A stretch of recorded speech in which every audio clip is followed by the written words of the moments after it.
Man of God, Pastor Edgar Fanya, we honor you as a man of God. We give to you this seed as we believe that this is the year of wonderful harvest with an overlap provisions, and that the Lord will bless you with the rain at planting time and plenty of pasture land for your livestock, for your family, life, church, and ministry. Expect God's miracles, breakthroughs, signs and wonders, prosperity, increase, and abundance. We agree and claim every declaration that you are going to declare today, and it shall come to pass. I receive this seed, for I believe that this is the year of wonderful harvest, and that the Lord will bless your life, your family, work, and ministry. Expect miracles, breakthrough, signs and wonders, prosperity, increase, and abundance. And whatever you declare upon the seed, it shall come to pass in Jesus' name. Amen.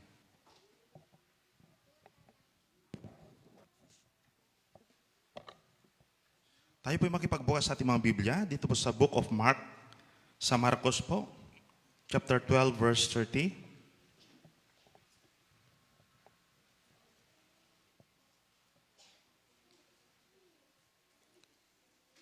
Mark po, sa Marcos, chapter 12, verse 30.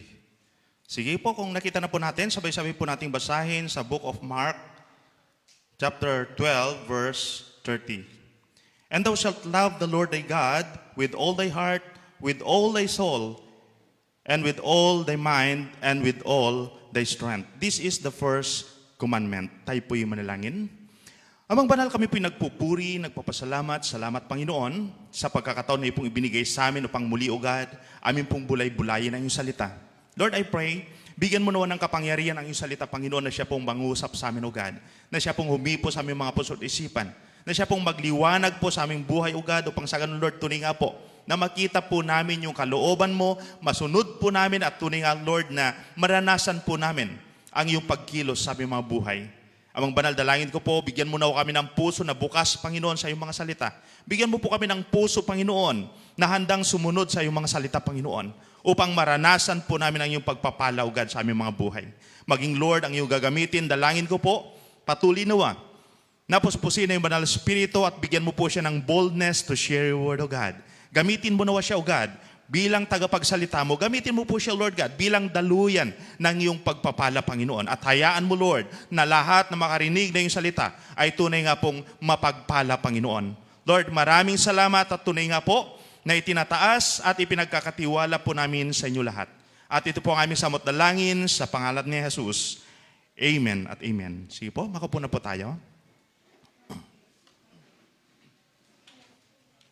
Isang mapagpalang umaga po sa bawat isa.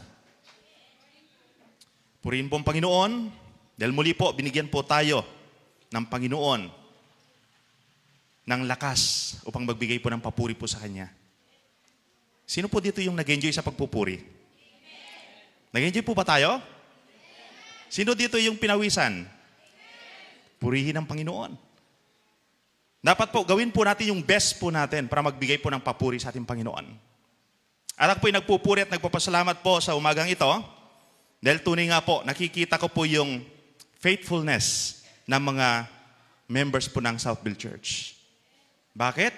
Dahil kahit rain or shine, narito po tayo. Nandun po yung desire po natin na itaas ang Panginoon sa ating buhay. At dahil po dyan, hinahayag ko po, lahat na narito ngayon, kayo'y pagpapalain sa pangalan ni Jesus. Tanggapin nyo yung sagot ng Panginoon sa inyong mga panalangin sa pangalan ni Jesus. Na lahat ng mga problema na meron kayo, anumang pagsubok yung meron kayo, pagtatagumpayan nyo sa pangalan ni Jesus. Napakalaga po mga kapatid na usan, nawa mapanghawakan po natin ang salita po ng ating Panginoon. Kapag tayo po, pinanghawakan natin yung salita ng Panginoon, sinasampalatayanan po natin yung salita ng Panginoon. Ang salita po ng Panginoon, magkakaroon po ito ng buhay at ito po'y magaganap mismo sa ating buhay.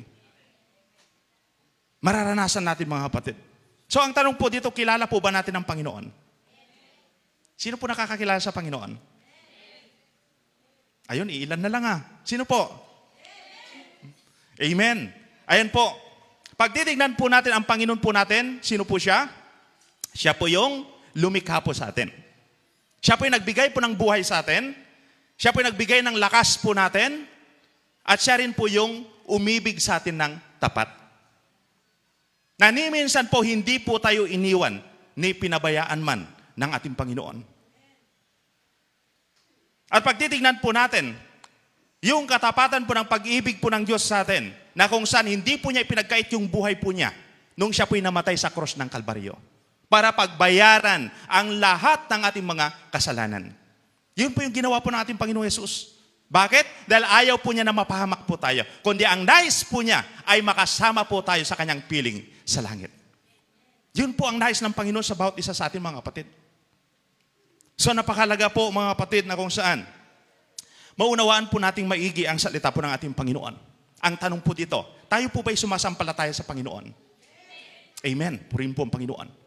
At dito po sa ating teksto, makikita po natin, yung sabi po niya dito sa book of Mark chapter 12 verse 30, na sabi po niya, love the Lord thy God with all thy heart, with all thy soul, with all thy mind, and with all thy strength. So ipinapakita po niya dito na kung saan mahalin po natin ang Diyos ng buong pagkatao po natin. Wala pong reservation. Dapat all out po tayo. Lahat po, ibigay po natin lahat ng pagmamahal po natin sa ating Panginoon. Yun po yung nais po ng ating Panginoon. At sa umagang ito, sa salitang ito, ang Panginoon ay nangungusap po sa atin. Nang sabi po niya, love the Lord thy God. Mahalin mo ang iyong Panginoong Diyos. Pero ang tanong dito, how to love the Lord our God? Paano po ba? Kasi pag titingnan po natin, ang sabi po ng Biblia, God is Spirit. Espiritu po siya, hindi po natin nakikita. So paano po natin siya mahalin? Samantalang hindi po natin nakikita. At dito po sa point number 1 po natin, ang sabi po dito, give importance to His Word. Bigyan po natin ng halaga yung salita po ng Panginoon. Pero alam niyo po, nakakalungkot isipin dahil marami pong mga tao na kung saan hindi po nila binibigyan ng halaga ang salita ng Panginoon. Na kung saan, maging ang Bible study, inaayawan po nila. Hindi po nila alam na napakahalaga po yung salita ng Panginoon. Bakit? Dahil ang sabi po ng book of John, chapter 1, verse 1, ang sabi po niya, in the beginning was the Word, and the Word was with God, and the Word was God itself. Diyos po mismo yung salita. Yun po yung sabi po ng salita ng Panginoon. So dapat bigyan po natin ng halaga ang salita po ng ating Panginoon. So ang tanong dito, sino po dito yung may devotion? Nagde-devotion? Nagde-devotion po tayo? Napakahalaga po yun mga kapatid. Ibig sabihin kapag nagde-devotion ka, binibigyan mo ng halaga yung salita ng Panginoon. Pag nagbabasa ka ng salita ng Panginoon, binibigyan mo ng halaga yung salita ng Panginoon. Kapag binubulay-bulay mo yung salita ng Panginoon, binibigyan mo ng halaga yung salita ng Panginoon. Alam niyo po, noong kapanahunan po namin, hindi pa po uso yung cellphone noon. Noong kabataan ko, hindi po uso yung cellphone. Uso po sa amin noon yung sulat. Sino po nakaranas ng sulat-sulat?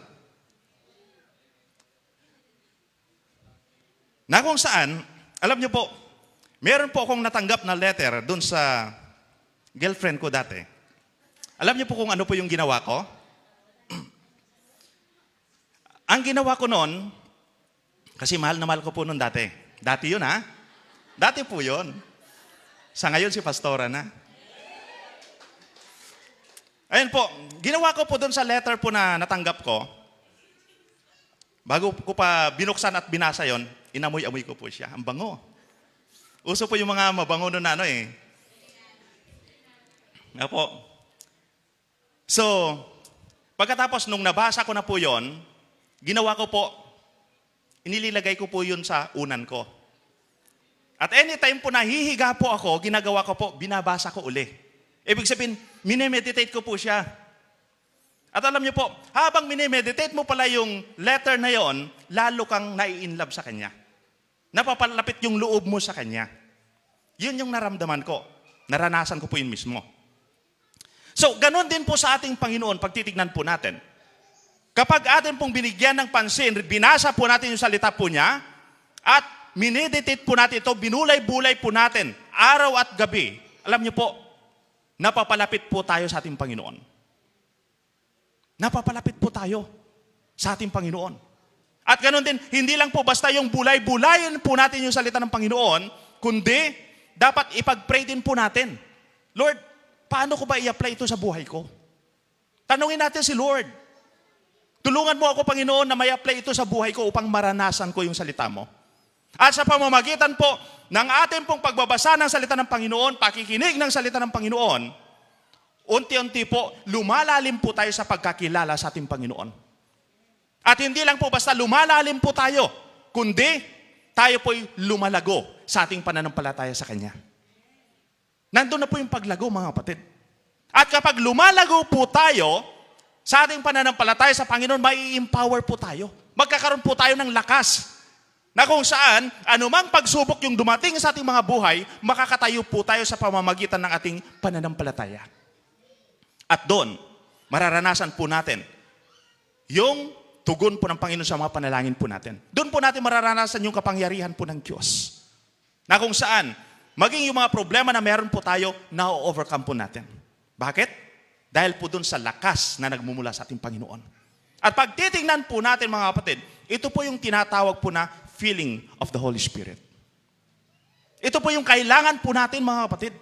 Kaya dapat bigyan po natin ng halaga ang salita ng ating Panginoon.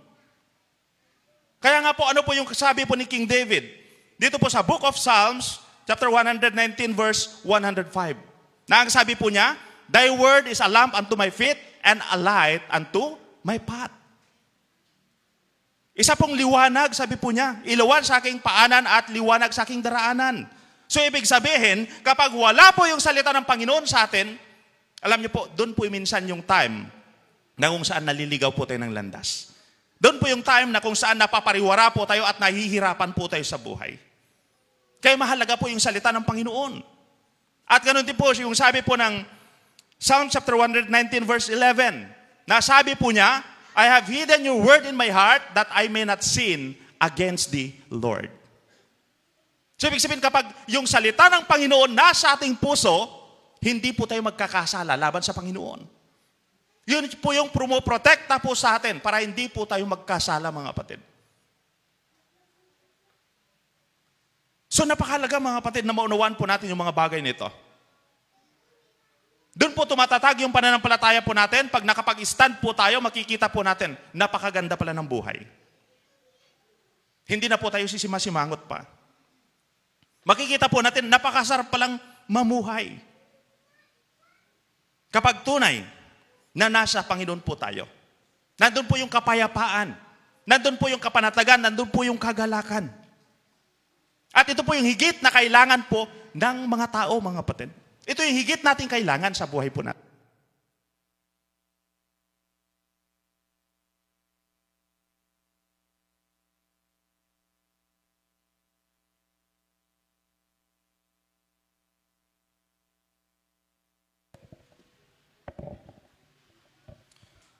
Ayun, dito po natin makikita yung kahalagaan po ng salita ng Panginoon sa ating buhay. Pero pagpansinin po natin, bakit kahit Kristiyano, nandun minsan po yung takot? Nandun po yung pag-aalala. Bakit kaya? Ibig sabihin, meron pong kulang po sa atin. Minsan po, meron po tayong takot, nag-aalala po tayo sa buhay, dahil hindi po nating lubusang kilala kung sino ang Panginoon na ating pinaglilingkuran. Pero alam niyo po, si Apostol Paul, nung nakilala po niya ang Panginoon, ano po yung sabi po niya sa Philippians chapter 1 verse 21? Ang sabi po niya, For me to live is Christ, but to die is gain. Grabe po yung tapang po ni Apostol Paul. Bakit? Dahil kilala po niya kung sino ang Diyos na kanyang pinaglilingkuran. So kumusta po tayo ngayon, mga kapatid? Kung kilala mo ng lubusan ng Panginoon na pinaglilingkuran mo, wala kang dapat ikatakot. Wala kang dapat ipag-alala sa iyong buhay. Pangalawa po dito, dapat kilalanin po natin kung sino po tayo. Sino po ba tayo? Ang sabi po ng John 1:12, sa lahat ng nanalig at tumanggap sa Kanya, ay pinagkalooban sila ng karapatan na maging anak ng Diyos. Ibig sabihin, tayo po yung mga anak ng Diyos. Mula nung tayo ay sumampalataya sa ating Panginoon. At kapag anak ka ng Diyos, wala kang dapat ipag-alala. Bakit? Dahil ang ating Ama na nasa langit ay makapangyarihan sa lahat. Purihin ang ating Panginoon. Makapangyarihan po ang ating Panginoon. Kaya wala po tayong dapat ipag-alala. At bakit minsan dumarating po yung time na kung saan nag-aalala po tayo, natatakot po tayo? Dahil mahina po ang ating mga pananampalataya. Yun po yung katotohanan. At dahil sa mahina ang ating mga pananampalataya, minsan bigo po tayo sa buhay.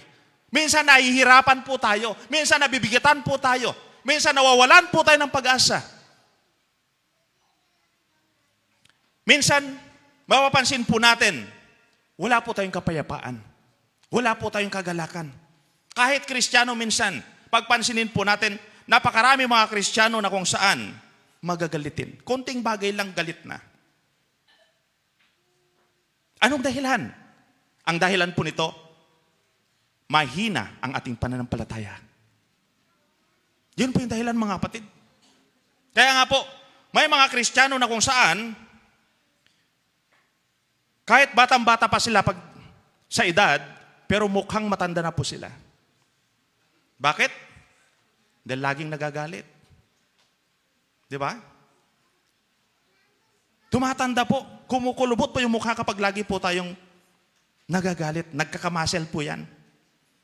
Yung mukha po natin. Kaya nawa tunay nga po na maunawaan po nating maigi mga kapatid, yung salita po ng ating Panginoon. Lagi po nating alalahanin, life is too short. Napakaiksi po ng buhay. Naalala niyo po si Brother Arnel, yung sumisimba po dito, na nung huli po, lahat po sila, buong pamilya, nagsimba dito. Nung kinamayan niya ako, nakangiti pa siya. Masaya po siya. Pero alam niyo po, nagsimba ng linggo, pagdating po ng Monday ng gabi, patay po siya. Ganon po kasi ang buhay. Hindi po natin alam kung kailan po tayo kukunin ng Panginoon. Kaya lagi kong sinasabi, ihanda po natin yung sarili po natin. I-enjoy na po natin yung buhay po natin mga kapatid. Mag-enjoy po tayo sa buhay kasi napakaiksi po ito. Kaya nga po ang sabi po ni King Solomon sa Ecclesiastes chapter 1 verse 2, na ang sabi po niya, walang kabuluhan, ang lahat ay walang kabuluhan. Yun po yung sabi po niya. Walang kabuluhan po yung lahat. Dahil ang nais po ng Diyos, na bigyan po natin ng pansin ay walang iba kundi siya.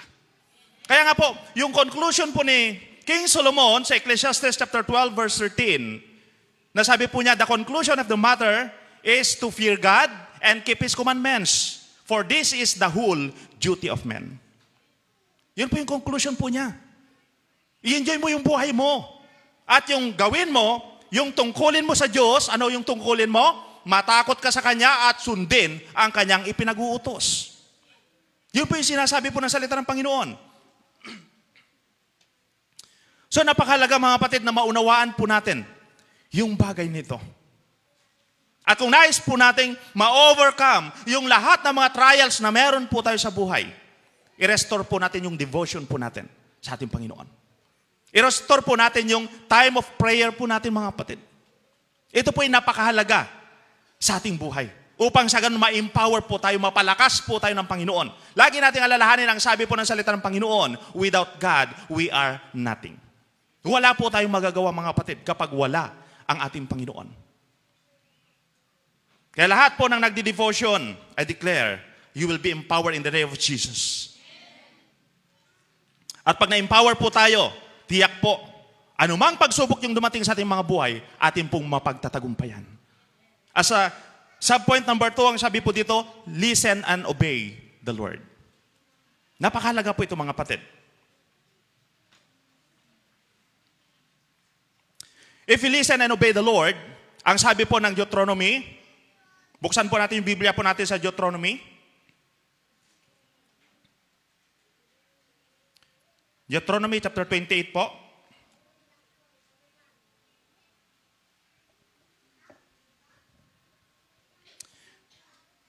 Deuteronomy chapter 28, sa verse 1 hanggang 3, ang sabi po niya, and it shall come to pass, if thou shalt hearken diligently unto the voice of the Lord thy God, to observe and to do all His commandments, which I command thee this day, that the Lord thy God will set thee on high above all nations on the earth. So makikita po natin na kapag atin pong pinakinggan yung salita ng Panginoon at sinunod po natin ang sabi po niya, tayo po'y itataas sa lahat ng bansa. Ibig sabihin, i-bless po tayo ng ating Panginoon. Sa verse 2 ang sabi po niya, and all these blessings shall come on thee and overtake thee. Hindi lang sa iyo yung pagpapala, kundi ang sabi po diyan, hahabol sa iyo. And overtake thee, sabi po niya. If thou shalt hearken unto the voice of the Lord thy God. Kung makinig ka lang, kung sundin mo lang yung salita ng Panginoon mong Diyos. At verse 3 ang sabi po niya, blessed shall thou be in the city and blessed shall thou be in the field. So makikita po natin na saan ka man maparoon, kapag ikaw ay sumusunod sa Panginoon, ang pagpapala ng Diyos ay sumusunod sa iyo. Nandun po yung pagpapala. Bakit? Tingnan po natin dito sa verse 8. Ano po sabi niya sa verse 8? Ang sabi po niya, the Lord shall command the blessing upon thee in thy storehouse, and in all that thou settest thine hand unto. And he shall bless thee in the land which the Lord thy God giveth thee. So makikita po natin dito na kung saan ang Panginoon, uutusan po niya yung pagpapala na mapasa atin mga kapatid. Uutusan po niya at lahat ng ating gagawin, sabi po dito, ay pagpapalain ng ating Panginoon. Grabe po yung blessing ng Panginoon kapag sumunod po tayo. Dahil uutusan po niya mismo yung pagpapala. At ganoon din po, basahin po natin dito sa verse 11 hanggang 13. Nang sabi po niya, and the Lord shall make thee plenteous in goods, in the fruit of thy body, and in the fruit of thy cattle, and in the fruit of the ground, in the land which the Lord sware unto thy fathers. Yan makikita po natin dito na kung saan pasasaganain po ng Panginoon yung ating buhay. At ganoon din, i-bless po niya yung mga anak po natin. I-bless din po niya yung mga alaga po natin. At sa verse 12, ang sabi po niya dito, the Lord shall open unto thee his good treasure, the heaven to give the rain unto the land in his season, and to bless all the work of thine hand, and thou shalt lend unto many nations, and thou shalt not borrow. Grabe, di ba? Na kapag pinagpala ka ng Panginoon, ang sabi po niya, ikaw na yung magpapahiram sa mga bansa at hindi ka na manghihiram pa. Purihin ang ating Panginoon. At ganoon din po yung sa verse 13, ang sabi po niya, and the Lord shall make thee the head and not the tail, and thou shalt be above only, and thou shalt not be beneath. If that thou hearken unto the commandments of the Lord thy God, which I command thee this day, to observe and do them. So makikita po natin dito na ayaw ng Diyos na tayo po yung maging buntot. Ibig sabihin, yung mga tao po na nangangailangan, pagtitingnan po natin, buntot ng buntot. Ayaw po ng Panginoon yon. Ang gusto ng Panginoon, magkaroon po tayo ng kasaganaan. Ang gusto po ng Panginoon, hindi po tayo yung nasa ilalim, kundi sabi niya, above only. Itataas po tayo ng Panginoon. Yun po yung pangako po niya mga kapatid, sa bawat isa po sa atin. So pag titignan po natin, God's blessing to His people, no one can stop. Hindi po kayang hadlangan ni numan mga kapatid. Bakit? Dahil maging sa Numbers chapter 23 verse 8, ang sabi po niya, the blessed by God, no one can curse. Yung pinagpala po, hindi kayang sumpain mga kapatid. At ganon din po yung sabi sa Deuteronomy chapter 23 verse 5, sabi po niya dito, turn the curse into blessing. Ibig sabihin, kapag pinagpala ka ng Diyos, kahit anong gawin ng mga tao na sumpain ka, magiging pagpapala yun sa iyo. Wala pong makasumpa mga kapatid sa mga pinagpala ng Diyos. Purihin ang ating Panginoon. Grabe po yung pagpapala mga kapatid kapag sumunod po tayo. Pero kapag hindi po tayo sumunod, ano kayang mangyayari? Yun po, basahin po natin. Pag hindi po tayo sumunod, basahin po natin yung Biblia po natin sa Deuteronomy chapter 28 verse 15 to 21. Yan ang sabi po niya dito. But it shall come to pass, if thou will not hearken unto the voice of the Lord thy God, to observe to do all His commandments and His statutes, which I commanded this day, that all these curses shall come upon thee and overtake thee. Ibig sabihin, lahat ng mga sumpa, sabi po niya, ay hahabol sa'yo. At sa verse 16, cursed shall thou be in the city, and cursed shall thou be in the field. So baliktad po, kabaliktaran po ng mga pagpapala kapag sumunod ka. Na kung saan-saan ka man maparoon, nandun po yung sumpa ng Panginoon. At sabi niya, cursed shall thou be thy basket and thy store. So maging yung lagayan ng kayamanan mo, kasi sa probinsya po may mga tinatawag na kamalig. Yung lagayan, yung bahay po na lagayan po ng mga ani po nila. At sabi po dito, susumpain po yun kapag hindi ka sumunod sa Panginoon. Sa verse 18, cursed shall thou be the fruit of thy body. Yan, sumpain maging yung mga anak mo, and the fruit of thy land, the increase of thy kin, and the flock of thy sheep. So lahat ng meron ka susumpain. Sa verse 19, sabi po niya, cursed shall thou be when thou comest in, and cursed shall thou be when thou goest out. Ibig sabihin, saan ka man maparoon, lumabas ka man ng bansa, nandun pa rin po yung sumpa. Pagpasok mo sa ibang bansa, nandun pa rin yung sumpa. Saan ka man maparoon, nandun po yung sumpa. At dito po sa verse 20, ang sabi po niya, the Lord shall send upon thee cursing, vexation, and rebuke, and all that thou settest thine hand unto for to do, until thou be destroyed, and until thou perish quickly, because of the wickedness of thy doings, whereby thou hast forsaken me.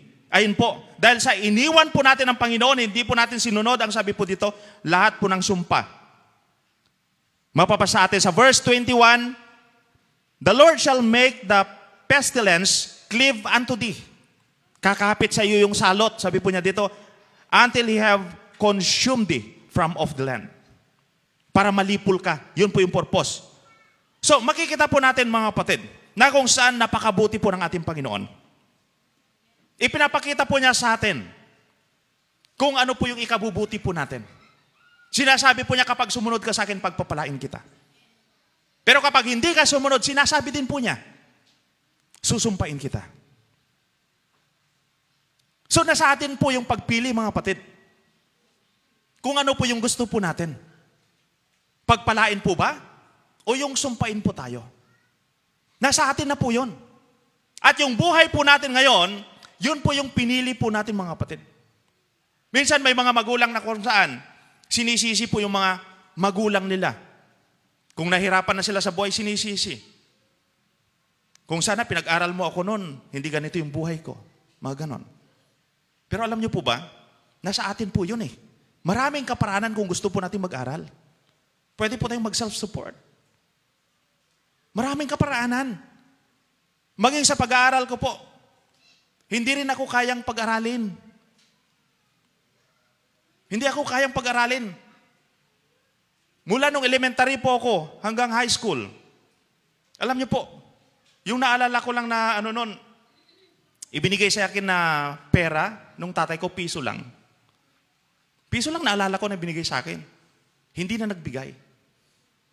So ako yung gumagawa ng kaparaanan noon para makatapos ako. Maging pagdating sa college, si Lord na naman po yung gumawa ng kaparaanan. Naging working student po kami sa Bible School.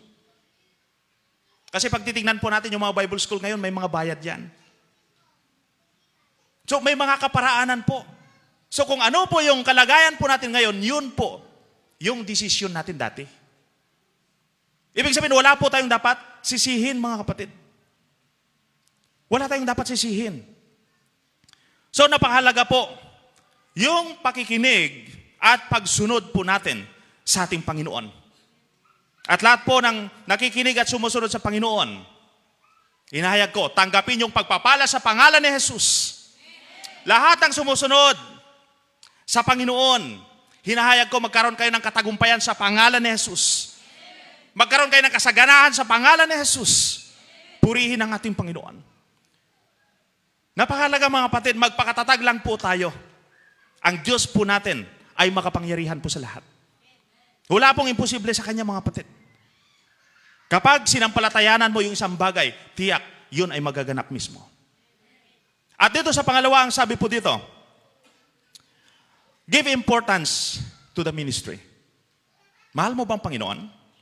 Kung mahal mo ang Panginoon, bigyan mo ng halaga ang iyong ministeryo.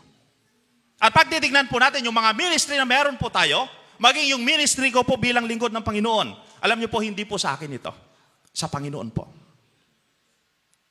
Lahat po ng ibinigay po sa atin na ministry, hindi po sa atin, kundi sa Panginoon, mga kapatid. Tinawag lang po tayo ng Panginoon para sa ministeryong iyan. Tinawag po tayo ng Panginoon para gawin po natin yung ministeryong yan para itaas ang kanyang pangalan sa ating buhay. Yun lang po yung nais ng Panginoon, mga kapatid. Sa bawat isa po sa atin. Lagi po natin alalahanin, we are created for the glory of God. Yun po yung dahilan, mga kapatid. Kung bakit po tayo nabubuhay. Kaya nga po, pagpansinin po natin, maging sila Adan at Eva, pag titignan po natin, binigyan din po sila ng ministry ng Panginoon. Ano po ministry nila? Nagkanta-kanta, nagsayaw-sayaw, nagtugtugan? Hindi po. Kundi ang ministry po nila, makikita po natin sa Genesis chapter 1 verse 28, na kung saan inutusan po sila na pamahalaan yung lahat ng mga nilikha. Yun po yung ministry na ibinigay sa kanila, mga kapatid. Meron silang ministry. At ganoon din po, sinabi din po ng Panginoon, yung ipinagbabawal sa kanila, na sabi po, huwag kainin yung bunga po ng punong kahoy ng pagkaalam ng mabuti at masama. Pero ano po yung ginawa po nila? Nung nalinlang po sila ni Satanas, kumain po sila. Bakit sila nalinlang? Hindi po pinanghawakan yung salita po ng Panginoon. Kadalasan po, nalilinlang po tayo kapag hindi po natin napapanghawakan yung salita ng Panginoon. Kaya napakahalaga na kung saan, panghawakan po natin yung salita po ng Panginoon. At manindigan po tayo sa ating pananampalataya. Para hindi po tayo malinlang. At nung nalinlang po sila po ay nahulog sa pagkakasala. At alam niyo po ba, na nung tinawag po sila ng Panginoon, nung nasa halamanan po sila, ang sabi ng Panginoon, nasaan kayo? Pero ano po yung ginawa nila? Nagtago po sila. Hindi po sila nagpakumbaba, kundi nagsisihan. Panginoon, itong babae kasi na binigay mo sa akin, binigyan ako ng bunga eh. Ang sabi naman ng babae, Panginoon, yung ahas kasi, sinabi niya sa akin na ganito. Nagsisihan po sila. Wala po yung pagpapakumbaba. At dahil hindi po sila nagpakumbaba, hindi po sila nagsisi sa mga kasalanan po nila, pinalayas po sila doon sa Garden of Eden. Iniwan po nila yung ministry po nila sa Garden of Eden. So pag titingnan po natin, dahil po sa pride, sila po ay nahiwalay sa Diyos. Dahil po sa pride, sila po ay, sabi po dito, they lost God's blessing. Nawala po sa kanila yung pagpapala po ng Panginoon. Dahil po sa kanilang pride, ang sumpa ay dumating sa kanilang buhay. Dahil po sa kanilang pride, dumating po yung hirap sa kanilang buhay. Nahirapan po sila sa kanilang buhay dahil po sa pride po nila. At pag titingnan po natin, mga kapatid, ayaw po ng Diyos na maranasan po natin yung mga bagay nito. Na mahirapan po tayo. Kaya nga po, ibinibigay po ng Panginoon yung kanyang salita na dapat unawain po natin upang sa ganon, hindi po tayo mapahamak na kagaya po nila Adan at Eva. So ang tanong po dito, mahal po ba natin ang Panginoon? Kung mahal po natin ang Panginoon, bigyan po natin ng halaga yung ministeryo na ibinigay sa atin ng Panginoon. Ang sabi nga po niya sa Romans chapter 12 verse 1, ang sabi po niya, present your body as a living sacrifice, holy and acceptable unto God. Dapat handa po tayong magsakripisyo, mga kapatid. At sa pagsasakripisyo po natin, dapat meron pong mabago sa ating buhay. Kaya nga po ang sabi po niya, sa Romans chapter 12 verse 2, yung sabi po niya na do not conform to this world, but be transformed by renewing of your mind, that you may prove what is that good and acceptable and perfect will of God. Dapat mabago po yung pag-iisip po natin, mga kapatid. Dapat mabago po ang ating buhay. Ito po yung nais ng Panginoon sa bawat isa po sa atin. So kung mahal po natin ang ating Panginoon, isipin po natin kung paano po natin maayos yung ating ministeryo. Kung mahal po natin ang ating Panginoon, hindi po natin iiwan yung ministeryo na ibinigay po sa atin. Kung mahal po natin ang Panginoon, gawin po natin yung best natin sa ating ministeryo para sa glory ni Lord. Purihin ang ating Panginoon. Napakahalaga po mga kapatid. Nanawa maunawaan po natin maigi yung bagay nito. Minsan nagkakamali po tayo kasi wala pong perfect. Pagtitignan po natin. Nagkakasala po tayo minsan. Pero alam niyo po, hindi po ibig sabihin na kapag nagkasala ka, ay ayaw na ng Panginoon sa iyo. Mahal na mahal ka ng Panginoon. Ang nais lang ng Panginoon, magpakumbaba ka. Ang nais ng Panginoon, magsisi ka sa iyong ginawang kasalanan. Yun lang po yung nais ng Panginoon. Na kung saan dapat wala po tayong pride upang sa ganoon hindi po tayo mahiwalay sa presensya ng Panginoon. Upang sa ganoon hindi po tayo mahiwalay sa pagpapala ng ating Panginoon. At upang sa ganoon, yung sumpa ay hindi po darating sa ating buhay. At upang sa ganoon, hindi po tayo mahihirapan mga kapatid. So titignan po natin, ano po ba itong pride na to? Ang pride po, bring us away from God. Ito po yung maglalayo po sa atin, sa ating Panginoon. Ang pride po, bring us away from God's blessing. Ang pride, pag titignan po natin, bring us curses. Ang pride, bring us suffering. Siya po yung magdadala po sa atin sa kahirapan sa ating buhay. So napakalaga na nawa tayo po bilang mga lingkod ng Panginoon, bilang tagasunod ni Kristo, dapat nandun po yung pagpapakumbaba. Kaya nga po ang sabi po ni Jesus sa Matthew chapter 16 verse 24, ang sabi po niya, deny yourself. Itanggi po natin yung sarili po natin. Huwag po natin isipin na nasasaktan po tayo. Dahil yung bagay na yun, kapag nire-rebuke po tayo ng Panginoon, ibig sabihin, itinutuwid po tayo ng ating Panginoon. Mahalaga po, tanggapin po natin yung pagtutuwid ng Panginoon upang maging maayos ang ating buhay. Lagi po natin isipin, ang nais po ng Diyos ay maging maayos po ang ating buhay. Yun po yung nais ng Panginoon, mga kapatid. So napakahalaga po, mga kapatid. Nanawa makita po natin yung mga bagay nito. At kapag tunay na itinatanggi po natin yung sarili po natin, na hindi po natin iniisip yung kapakanan po natin, at kung tunay po na iniisip po natin na itaas ang Panginoon sa ating mga buhay, dapat po, ang ministeryo po natin, pinoprotektahan po natin yan. Paano po natin protektahan? Pinag-pray po natin yan. Dapat ipinag-pray po natin, mga kapatid. Dapat minamahal po natin yung ministry na binigay ng Panginoon. Dapat ini-enjoy po natin yung ministry na ibinibigay po sa atin ng ating Panginoon. At dito po makikita na kung saan tunay na nagmamahal tayo sa Diyos. Dito po makikita na mahal natin ang Diyos, mga kapatid. Kapag ini-enjoy po natin yung ministry na ibinigay ng Panginoon. Lagi po natin alalahanin ang sabi po ng salita ng Panginoon, your labor is not in vain. Ano man yung ginawa po natin kahit napakaliit na bagay. Kahit kapag nakita ka na may plastic lang po ng candy dyan, dinampot mo yan, nilagay mo sa basurahan. Your labor is not in vain. Para sa Lord yan, mga kapatid. Lahat ng ginagawa po natin basta para kay Lord, meron po yung nakalaan na gantimpala para po sa atin. So napakalaga, mga kapatid. Nawa maunawaan po nating maigi yung bagay nito. Manindigan po tayo sa ating mga pananampalataya, mga kapatid. Ito po yung nais ng Panginoon sa bawat isa po sa atin. Manindigan po tayo. Napakahalaga po na kung saan i-enjoy po natin yung ministry na meron po tayo. At lahat ng nag-enjoy sa kanilang ministry, I declare, you will be blessed in the name of Jesus. Lagi po natin alalahanin. Ang sabi po ng salita ng Panginoon dito sa book of Psalms chapter 37, verse 4. Delight yourself unto the Lord, and He will give the desires of your heart. Na kung saan kapag nag-enjoy ka sa paglilingkod sa Panginoon, ang sabi po ng salita ng Panginoon, ibibigay po niya yung ninanasa ng iyong puso. So ito po lagi kong sinasabi, isipin po natin, ano po ba yung ninanasa ng ating puso? At kung ano yung ninanasa ng iyong puso, at nag-enjoy ka sa Panginoon, nalulugod ang Panginoon sa iyong buhay, ipagkakalob yan sa pangalan ni Jesus. Napakalaga, mga kapatid, na nawa, maunawaan natin maigi yung salita ng Panginoon. Purihin po ang ating Panginoon. At dito sa pangatlo, ang sabi po niya dito, give glory to God. Napakalaga po, magbigay po tayo ng papuri sa ating Panginoon. Pero paano nga po magbigay ng papuri sa ating Panginoon? So, pagising po natin sa umaga, Ano po yung unang-una na lumalabas sa ating bibig? Nandun na po yung pagbubunganga sa mga anak.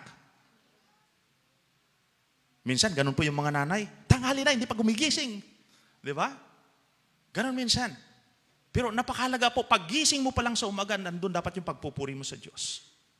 Nandun yung pasasalamat mo sa Panginoon. Unang-una po yan. Nagawin po natin mga kapatid. Yun po yung nakakapagbigay po ng papuri sa ating Panginoon.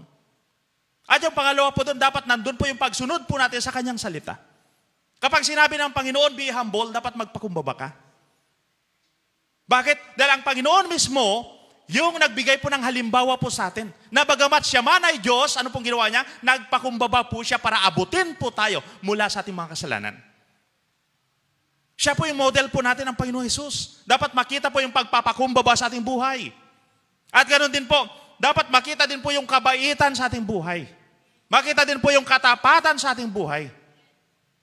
At nawa, makita rin po yung pag-i-encourage din po natin sa mga tao na kung saan pinanghihinaan po ng loob. Doon po, nabibigyan po natin ng papuri ang Panginoon. At ganoon din po kapag nagkaroon po tayo ng tinatawag na self-discipline.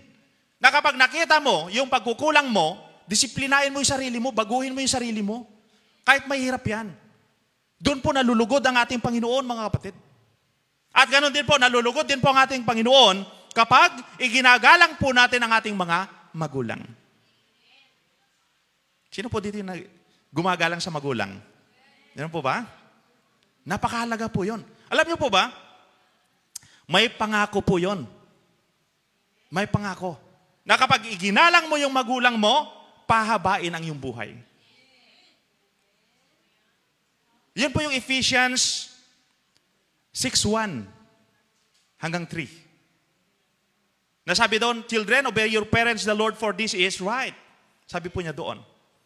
At kapag sinunod mo, iginalang mo yung magulang mo, sabi doon sa number 3, pahabain ang iyong buhay.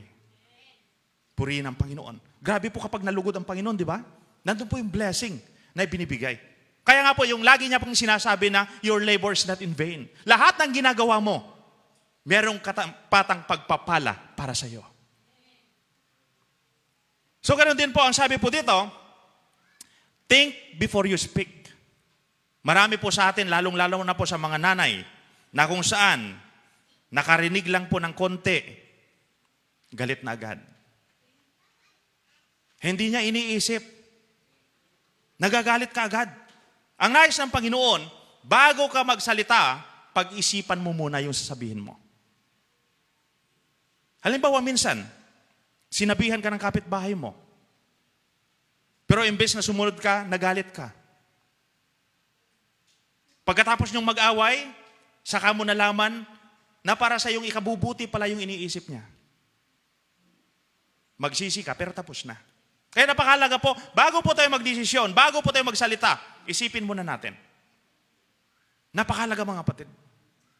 Sabi pa po dito, give generously.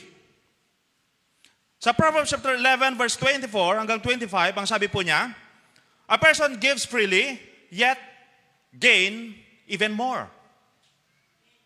Yun po, yung nagbibigay po ng freely, sabi niya dito, nagkakaroon pa siya ng mas marami pa. Another withholds unduly, but comes to poverty. So, ibig sabihin, yung mga nagdadamot, sila po yung lalong naghihirap. Bakit? Wala yung blessing. Wala po yung blessing ng Panginoon. At sabi po dito, a generous person will prosper. Whoever refresh others will be refreshed. At sa Proverbs chapter 19, verse 17, ang sabi po niya, whoever is generous to the poor, lend to the Lord. Na kung saan, kapag nagbibigay ka pala sa mga mahihirap, ang sabi po niya dito, nagpapautang ka sa Panginoon. And He will repay him by his deeds. Ibig sabihin, babayaran ng Panginoon yung itinutulong mo sa kanila. Ibig sabihin, pagpapalain ka ng Panginoon. Nandun po yung blessing, mga kapatid. So napakahalaga po, na kung saan, isipin po natin yung para po sa ikabubuti po ng iba. Hindi po yung ikabubuti po natin. Kasi yun po yung nakakapagbigay ng lugod sa ating Panginoon. At kapag nalugod po natin ang Panginoon, pag titignan po natin, puro blessing po yung sinasabi po niya. Puro blessing. Yung sinasabi po ng salita ng Panginoon. At ganoon din yung sabi dito, live honorably among unbelievers. Sa Matthew chapter 5 verse 16, ang sabi po niya, Jesus said, let your light shine before others, so that they may see your good works and give glory to your Father in heaven. Purihin ang ating Panginoon. Dapat magliwanag po tayo mga kapatid. Yun po yung nais ng Diyos about sa atin. Ipakita po natin yung mabubuting gawa po natin sa mga tao upang maitaas ang Panginoon sa ating buhay. Yun po yung purpose mga kapatid. At sabi pa po dito, be faithful. Maging tapat po tayo sa ating trabaho. Halimbawa, kapag may trabaho po tayo, dapat maging tapat po tayo, hindi po tayo maging kuyakoy. Na kung saan pag wala yung boss, walang ginagawa. Saka lang siya nagmamadali kapag nandyan yung boss niya. Hindi po ganon. Dapat maging tapat po tayo sa ating mga trabaho. Yun pinais po ng ating Panginoon. Maging tapat din po tayo sa ating pamilya. Maging tapat po tayo sa ating mga ministeryo. At sabi pa po dito, do everything as an act of worship to the Lord. Gawin po natin lahat bilang pagsamba po natin sa ating Panginoon. Napakahalaga mga kapatid. Na maunawaan natin yung bagay nito dahil ito po yung dahilan kung bakit po tayo nabubuhay ngayon. Ito yung dahilan mga kapatid kung bakit tayo nabubuhay. At dito po, meron pong kwento dito sa Book of Kings, sa 1 King chapter 3, tingnan po natin yung buhay po ni King Solomon. Na ang sabi po dito, God pleased to the life of King Solomon. Nalugod po ang Panginoon. Ano po ba yung ginawa ni King Solomon? Dito sa verse 3, ang sabi po sa 1 King chapter 3 verse 3, Solomon loved the Lord, sabi dito, walking the statutes of David his father. Sumunod po siya sa landas po ng kanyang ama. Bakit po? Si David ay isang matuwid na tao. Siya po yung a man after God's own heart. Itong si David. At sinundan po yun ni King Solomon. Kaya sa verse 4, ang sabi po dito, Solomon offered 1,000 burnt offerings. Kapag mag-offer ka, pwede naman siguro yung 10 o 50 lang, di ba? Ang dami naman yung 1,000. Di ba? Pero alam niyo po, ang nais po ng Diyos na makita is yung the best para sa Kanya. Yun po yung nais ng Panginoon. Actually, pwede naman tayong magbigay sa Lord kung magkano lang eh. Pwede yun. Pero sa palagay po natin, nalulugod po ba yung Panginoon doon? Kasi yung tinitignan ng Panginoon, yung the best para po sa Kanya mga kapatid. At yun po yung ginawa po ni King Solomon. Na kung saan, thousands of burnt offerings po yung kanyang ihinandog para po sa ating Panginoon. Kaya sa verse 5, ang sabi po niya dito, the Lord appeared to Solomon in a dream by night, and God said, ask what I shall give thee. Biro mo yun? Dahil nalugod ang Panginoon, nagpakita po sa kanya sa panaginip. At sabi ng Panginoon, hingin mo kung ano yung nais mo. At ano po yung hiningi po ni Solomon? Pag titignan po natin sa verse 7, ang sabi po niya, Solomon showed his concern to Israel. Ipinakita po yung concern po niya sa bayan ng Israel. At ang sabi po niya, I am but a little child. I know not, sabi niya, how to go out and come in. Ibig sabihin, hindi niya alam kung paano pamunuan yung bayan po ng Diyos. At sa verse 9, makikita po natin, sabi po ni Solomon dito, Solomon asked God a heart of understanding. Ano po yung purpose po niya? To judge Israel. Para mapamunuhan po niya yung Israel. Yun po yung hiningi po niya. To discern between good and bad, sabi po niya dito. At dito sa verse 10, makikita po natin, yung sabi po dito, the Lord please.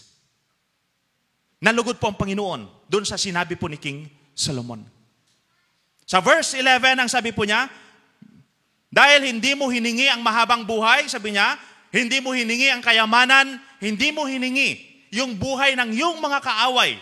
Sa verse 12, sabi niya dito, behold, I have done according to thy word. I have given thee a wise and an understanding heart. Ibinigay po sa kanya yon. Yung puso po na may pangunawa. At ang sabi po ng Biblia, sa kanyang kapanahunan, wala po siyang katulad. Napakatalino po ni King Solomon. Grabe po yung blessing na ibinigay po sa kanya. At sa verse 13, makikita po natin, ang sabi po dito, and I have also given thee that which thou hast not asked, both riches and honor. Na kung saan dahil nalugod po ang Panginoon, maging yung hindi po niya hiningi, ibinigay po sa kanya. Ano po yon? Yung sabi po niya, riches and honor. Kayamanan at saka karangalan, ibinigay po niya. Purihin ang ating Panginoon. Grabe po ang Panginoon, di ba? Pag nalugod po sa atin ang Panginoon, grabe, idaragdag na lang lahat ng mga bagay, mga kapatid. Yun po ang ating Panginoon. Sa verse 14, ang sabi po niya, and if thou will walk in my ways, to keep my statutes and my commandments, as thy father David did walk, then I will lengthen thy days. So makikita po natin dito, na ang sikreto pala ng mahabang buhay ay yung paglakad po natin ayon sa utos ng ating Panginoon. Doon pala hahaba po yung ating buhay. Pag titingnan po natin. Kaya napakalaga mga kapatid, na kung saan maunawaan po nating maigi ang salita po ng Panginoon. In serving God, pag titingnan po natin, requires a heart. Dapat mayroon pong puso. Hindi po pwede yung pwede na. Kasi ganun tayo minsan, ay pwede na to. Hindi po pwede yun mga kapatid. Kundi dapat, we need to do our best to please God in our life. Yun po lagi po natin isipin, gawin po natin yung best natin mga kapatid. At kapag nagawa po natin yung best po natin, yung God's blessing will follow us. Hindi po tayo yung sunod ng sunod sa pagpapala mga kapatid, kundi ang pagpapala siya po yung susunod po sa atin. Bakit? Yun po yung pangako ng Diyos sa mga tapat na lingkod po niya. Napakahalaga mga kapatid. Unawain po natin at sampalatayanan yung salita po ng ating Panginoon. So sino po yung nais pagpalain ng Panginoon? Amen. Kung nais po natin pagpalain po tayo ng Panginoon mga kapatid, maging tapat po tayo sa Panginoon. Gawin po natin ng maayos yung ministeryo na pinagkatiwala po sa atin ng Panginoon. Yun po yung nais ng Panginoon sa bawat isa sa atin mga kapatid. At kapag nagawa po natin yun mga kapatid, susunod po yung sabi dito na riches and honor. Purihin ang ating Panginoon. At dito po sa ating conclusion, kung mahal po natin ang ating Panginoon mga kapatid, honor the Lord in our lives. Kung mahal mo ang Panginoon, bigyan mo ng karangalan ng Panginoon sa iyong buhay. At para mabigyan mo ng karangalan ng Panginoon sa iyong buhay, napakahalaga, bigyan mo ng halaga yung salita niya. Na kung saan, dapat bulay-bulayin mo yung salita ng Panginoon, panghawakan mo yung salita ng Panginoon. Napakahalaga ito sa buhay po natin mga kapatid, para tumatag po tayo sa ating mga pananampalataya at para ma-overcome po natin yung lahat ng pagsubok sa ating mga buhay. At yung pangalawa po dito, sabi po niya na obey the word of God. Napakahalaga po yung pagsunod po natin. Bigyan natin ng halaga yung ministeryo po natin. Dahil ang ministeryo po natin, pag titignan po natin, gawain po yan ng ating Panginoon. At tinawag po tayo para itaas po siya sa pamamagitan po ng ating ministeryo. So napakahalaga mga kapatid, na mapanghawakan po natin ang salita po ng ating Panginoon. At nawa po, lahat ng mga sumusunod sa Panginoon ay declare, you will be prosper in the name of Jesus. Ito po yung nais po ng Panginoon sa bawat isa sa ating mga kapatid. Na kapag sumunod po tayo sa ating Panginoon, ang katagumpayan ay mararanasan po natin sa ating mga buhay. Mahalaga po yung pagsunod po natin sa ating Panginoon. Dahil kapag sumusunod po tayo, ito po yung magdadala po sa atin sa pinagpalang buhay. Dahil ano po yung sabi po niya? Sa Deuteronomy chapter 28 verse 2, sabi po niya, lahat ng pagpapalang ito ay sa inyo kung susunod kayo sa aking pinag-uutos. So isipin po natin ano bang pagpapala yung gusto po natin. Yun po yung sinasabi po ng Panginoon, lahat ng pagpapala ay ibibigay po sa atin kapag sumunod po tayo. At hindi lang po yun, yung sinasabi po niya sa Deuteronomy chapter 28 verse 8, na kung saan God will command His blessing Uutusan po niya yung pagpapala po niya para darating po sa atin. Yun po ang ating Panginoon, mga kapatid. Grabe po, punong-puno ng pagpapala po. Lahat ng ginagawa po natin, may kalakip po na pagpapala, yun po yung sinasabi po ng salita ng ating Panginoon. May kalakip na pagpapala, mga kapatid. Pero gayon pa man, kung sa oras na ito, ay hindi po natin nararanasan yung pagpapala at nahihirapan po tayo sa ating mga buhay. Mga kapatid, ang sabi po ng Panginoon, halik kayo. Kayong lahat na napapagal at nabibigat ang lubha at kayo'y aking pagpapahingain. Ang nais ng Panginoon, tayo po ay pagpalain niya. Ang nais ng Panginoon, magkaroon po tayo ng kapahingaan sa ating mga buhay. Pero paano ka magkaroon ng kapahingaan sa iyong buhay kung halimbawa napakarami mong utang? Halimbawa napakarami mong iniisip na bayarin? Paano ka magkaroon ng kapahingaan? Minsan nakakapagod po yung isip ng isip, di ba? Lalo na kung wala kang maiisip na paraan. Nakakapagod po yun. At nais ng Diyos, nabigyan po tayo ng kapahingaan, mga kapatid. Ano po yung dapat po natin gawin? Lumapit po sa Panginoon. Yun po yung sabi po niya. Halik kayo, sabi po niya. Kayong lahat na napapagal at nabibigat ang lupa. At kayo'y aking pagpapahingain. Yun yung nais ng Panginoon sa bawat sa ating mga kapatid. Kailangan lang po natin gawin, pakinggan po natin yung salita po ng Panginoon, magtiwala po tayo at sumunod sa Kanya. Yun yung kailangan po natin gawin, mga kapatid. At kapag tayo po ay sumunod sa Panginoon, doon po natin mararanasan yung tunay na kapahingaan. Pero ang tinutukoy ko po dito, mga kapatid, nawa hindi po natin ma-misinterpret. Baka akala po natin rest in peace. Na kung saan hindi na po magigising. Hindi po. Kundi yung kapahingaan na sinasabi po ng salita ng Panginoon, ayaw magkaroon po tayo ng kapayapaan, ng kapanatagan, ng kagalakan, na kung saan mawala na po yung pag-aalala po sa atin. Wala na po yung mga kinatatakutan po natin. Na kahit may sakit po tayo, payapang-payapa po tayo. Dahil alam po natin na pagagalingin tayo ng ating Panginoon. Napakalaga po, mga kapatid, na maunawaan natin yung bagay nito. Na kahit napakarami po nating pangangailangan, kahit hirap na po tayo, kapag tayo po'y lumapit sa Panginoon, lalaya po tayo dyan. Dahil ang sabi po niya, where the Spirit of the Lord is, there is freedom. Lagi po nating alalahanin, our God is a great provider. Lahat ng pangangailangan mo, kaya niyang isuplayan. Kaya kapag ikaw ay nasa Diyos, you will lack nothing. Hindi ka magkukulang, mga kapatid. At ganoon din kapag hirap na po tayo, sa ating paglalakad, wala po tayong sasakyan. Mga kapatid, pag lumapit ka sa Panginoon, hingin mo yan sa Panginoon. Pagkakalooban ka ng sasakyan mo sa pangalan ni Jesus. Walang imposible sa Panginoon, mga kapatid. Huwag po natin limitahan yung kapangyarihan ng Panginoon. Dahil ang Panginoon po natin, ang sabi po niya, nothing is impossible with God. Walang imposible, mga kapatid. Lahat ay magaganap po yan. Kayang-kaya po yan ng Panginoon. Maliit lang po yan para sa Panginoon, mga kapatid.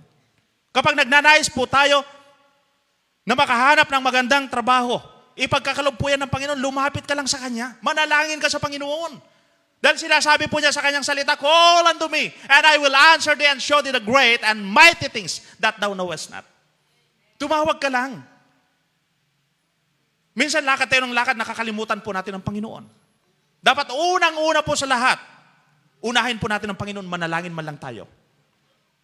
Dahil yun po yung pangako po niya.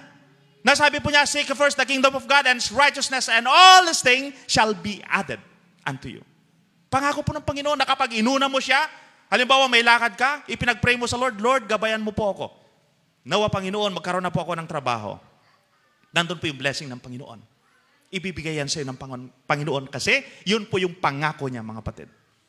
Yun po yung pangako po niya. Sabi po niya, lahat ng bagay idaragdag sa iyo. Pangako po yun ng Panginoon. Kung gusto mong maging maayos ang iyong pamilya, lumapit ka sa Panginoon. Dahil sa Panginoon, nasa Kanya po yung kaayusan. So pag titingnan po natin, mga kapatid, wala po tayong ibang kailangan kundi ang ating Panginoon. Dahil ang Panginoon, siya po yung may control sa lahat ng bagay. Kontrolado po ng Panginoon yung lahat ng bagay, mga kapatid. Kaya kung alam mo na ikaw ay nasa Panginoon, wala kang dapat ipag-alala. Huwag kang matakot. Ano mang sitwasyon meron ka, huwag kang matakot. Tiyak malalampasan mo yan sa biyaya ng Panginoon. Huwag po tayong matakot mga kapatid. Dahil ang pangako po ng Diyos, tayo po ay pagpapalain po niya. Ito po yung pangako po ng ating Panginoon mga kapatid. Ang gawin lang po natin, sumunod at sumunod at sumunod sa ating Panginoon. Yun lang po yung dapat natin gawin mga kapatid. Yung sumunod ng sumunod sa ating Panginoon. Upang sa ganon, tunay nga po na maranasan po natin yung masaganang pagpapala ng Panginoon sa ating buhay. Lagi po nating alalahanin, mahal na mahal po tayo ng ating Panginoon at ayaw po ng Panginoon na mahirapan tayo sa buhay. Kaya patuloy po siya nagbibigay ng kanyang salita upang gabayan po tayo, upang magkaroon po ng kaayusan ang ating mga buhay. Kaya nawa po, hindi lang po tayo maging tagapakinig ng salita ng Panginoon, kundi mismo i-apply po natin sa ating sarili. Upang sa ganon, maranasan po natin ang kapangyarihan ng Diyos sa ating mga buhay. To God be the glory. Tayo po'y manalangin. Amang banal, kami pinagpupuri, nagpapasalamat. Salamat, Panginoon, sa iyong mga salita. Salamat, Lord God, sa iyong biyaya, Panginoon, na iyong ipinagkaloob sa amin. Hayaan mo na, Lord God, ang iyong salita yung maging kalakasan po sa aming buhay spiritual. Hayaan mo na, Panginoon, na sa pamamagitan ng iyong salita, Lord God, makikita po namin yung kalooban mo at magkaroon nawa kami, Lord, ng puso na sumunod nito upang maranasan po namin, Lord, ang iyong masaganang pagpapala sa aming mga buhay. Lord, dalangin ko po, manguna at maghari ka nawa sa buhay po namin, Panginoon, at hayaan mo, Lord, na yung kalooban mo ang siyang maganap sa aming mga buhay, Panginoon. Maraming salamat, Panginoon, at tunay nga po na itinataas at ipinagkakatiwala po namin sa inyo lahat. At ito po ang aming samot na langin sa pangalan ni Jesus. Amen at amen.